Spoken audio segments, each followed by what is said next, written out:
Ko Yamori is this dude that's been losing sleep lately. He's the kind of guy that spends his days going through the motions, you know, go to school, act amicably, go home, and go to sleep. And up to this point, he'd been playing his role to a T, so much so that he'd even been confessed to. But he didn't like her back, so her bitch-ass friend stepped in. What are you? Afraid of girls or something? Yes. But no, Ko just couldn't wrap his head around this relationship stuff, and in isolating him, suddenly he couldn't be bothered with school anymore either. So instead, he decided to start sneaking out at night. He's trying to inconspicuously buy a quick beer when he gets caught by this eerie, strange lady that he then follows home and sleeps with for the night. Wait, this is like top 3 don'ts when it comes to strangers, next to making eye contact in a public restroom or challenging a homeless dude to chess. Listening to and following strangers home at 3 a.m. is natural selection. Okay, I'd risk a little. She turns out to be this super chill vampire named Nazuna Nanaxu, so he got way luckier than any of us ever will. Nazuna describes the night as the place people go when they aren't satisfied with their lives. Ko has been living on autopilot for all of these years, but he never really felt like his life was his own, so he latches onto that. Why not just drop this life he's been living this entire time, just wander dark alleyways with strangers at midnight? So he does. He and Nazuna wander the night streets thinking up different ways to have fun and fall in love. Ko wants to become a vampire, and that's how vampires create offspring. He has to fall in love. It's not the most serious show in the world. Ko and Nazuna are licensed buffoon brigaders. The voice acting is fun and contagious, and the vibes in this show? Oh my god, you are watching the show for the vibe. This probably has one of my favorite soundtracks ever. You have this atmosphere, Optimus. You get atmospheric ambiance, chill, simple lo-fi, and season 2 came out recently. It's even better! How did they do that? I am a sucker for this kind of stuff. It is hypnotic as hell. Like, imagine if you gave a dying streetlight a pulse, and then it started beatboxing really slowly. It sort of sounds like that. All we have to do is stand under it, and then we get to be a part of that song, the embodiment of unemployed activity at 3 a.m. This is the kind of vibe that gets carried with you throughout the show. These vibrant purples, yellows, and blues breathe new life into the glowing night sky, and yet the city has never felt so empty and quiet. It's such a picturesque calm that feels so unique and intimate. It's what gets you slumped over in your chair 5 episodes later. But what happens when something interrupts that atmosphere? When the color palette becomes unbearably noisy and suddenly you're on high alert? Or maybe it loses a bit of that saturation and the world just becomes dull. I think that's what makes this show work so well. There are so many different flavors of the night, and you'll notice that each and every one of them is embodied by the characters in some sort of way, and it kind of makes Call of the Night feel like the ultimate bartender anime in that sense. Am I wrong? I mean, okay, maybe it doesn't usually have a bar or a tender, but people just weave in and out of Ko and Nazuna's nights, each carrying their own baggage throughout the show. This is exactly what I'm asking for when I'm watching a show about a bartender.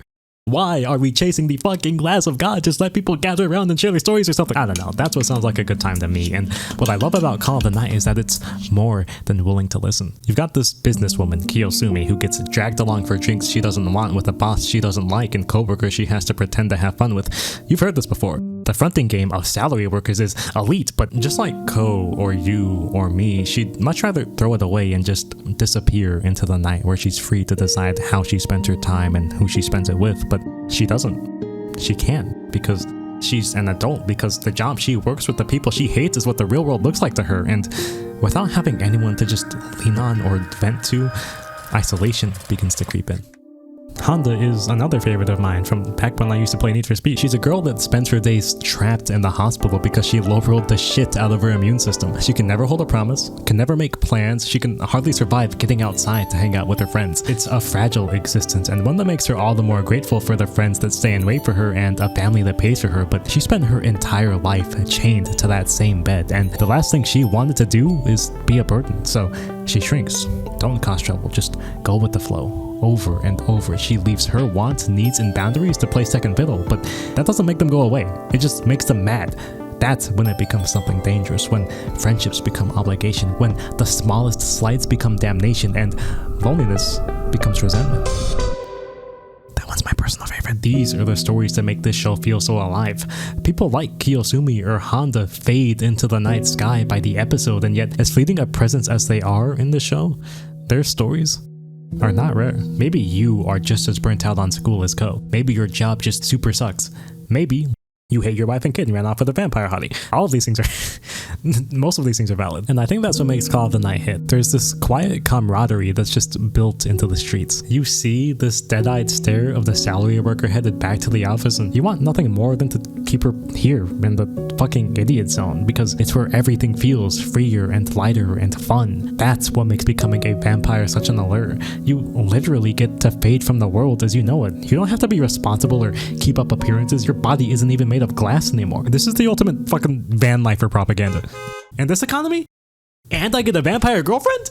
Well, sign me up. But even in this world, the desire to drift away is an unforgiving fantasy, and should you choose to indulge it, Nazuna has a very special place for you. Vampirism is shown to be the escape in this show. Ko strives for it, Nazuna kinda sorta tries to offer it, and thus anyone opposing it becomes the arbiter of fun, and I mean that in a bad way, like teachers. According to Nazuna, being a vampire pretty much means that you're chilling. You get to do cool shit like fly and have all-around stat buffs and be immortal, and all it costs is maybe nibbling a little bit of blood every now and again, and also throwing away human life, as you know it. Look, if the price of infinite fun is ignoring the state of the world for all of eternity, sounds like a good deal to me. Now, let's see what Nazuna's average day looks like. Wait, this is just me on my day off. Where's all the cool shit? Can you, like, fly? That's cool. I want to fly. I'll experience someone flying. Anything but this. This isn't cool. It's just sad. I'm not projecting. Turns out that maybe it isn't that cool, and this isn't exactly a Nazuna exclusive issue either. You come to learn that a lot of the vampires in the show kind of just fall into the same thing, just in different ways. Take Siri, for example. She's this vampire that kind of just hangs around with the nearest guy that always happens to be a very specific type of loser. Wait, is that a correct statement, by the way? It is? Guys, I think I have a chance, but what's interesting about her is that she just wants someone she can hang out and connect with, but she can't help but flirt or play or tease and lead on these people that she'd much rather just be friends with. As a vampire, we are looking at LeBron numbers. This is a great instinct for hunting down a quick snack. I'm snacks, but on the other hand, she doesn't know how to connect in any other way anymore, and so there's always a part of her that's just doomed to go unheard. Well, that wasn't in the terms and conditions, Nazuna. And it gets worse. Most vampires still have jobs. Boo! You thought you were getting out of this one? Guess what? Nazuna has a fucking rent. Vampires are not immune to responsibility. I just said that because it sounded cool. Really, they have to go out and get some blood for, I don't know, their vampire shit, and once that's over with, it's time to get that bag, baby. Hit the old overnighter at the Amazon warehouses, you know. It's kind of weird, right? The show sometimes battles itself by creating these insane, inhumane stakes that these guys have to live by, and then makes vampires the most non-lethal force in the show anyway. You can run mosquito tactics and still get by. But that's beside the point. What I'm trying to say is that vampires need game and they need a job. Just game if you're good enough. This little twerp has a blood quota to hit now. He has landed the vampire bestie of his dreams, and now he needs to do it again and again and again for as long as he lives. And he needs a job. He has 0 riz. He is not long for this world.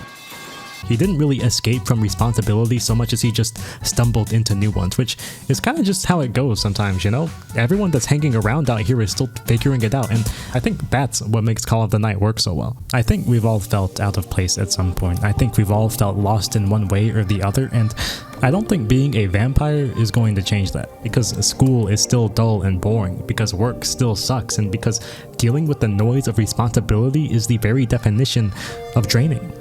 So, no, vampirism is not the escape from reality you think it is, but I don't think that makes it wrong to yearn for it either. The loners, the lonely, the weirdos, the rejects, these people found homes, they found a camaraderie in the night, but if you look for even a second too long, they crumble in the same ways as you and I. You can't just make these feelings go away. You won't just stop being lost or suddenly make loneliness disappear in one go, and Call of the Night does not have the answers for you. But even still, I think it's an important reminder to take a step back, to give yourself a break, and maybe take comfort in knowing that you aren't alone in feeling that way.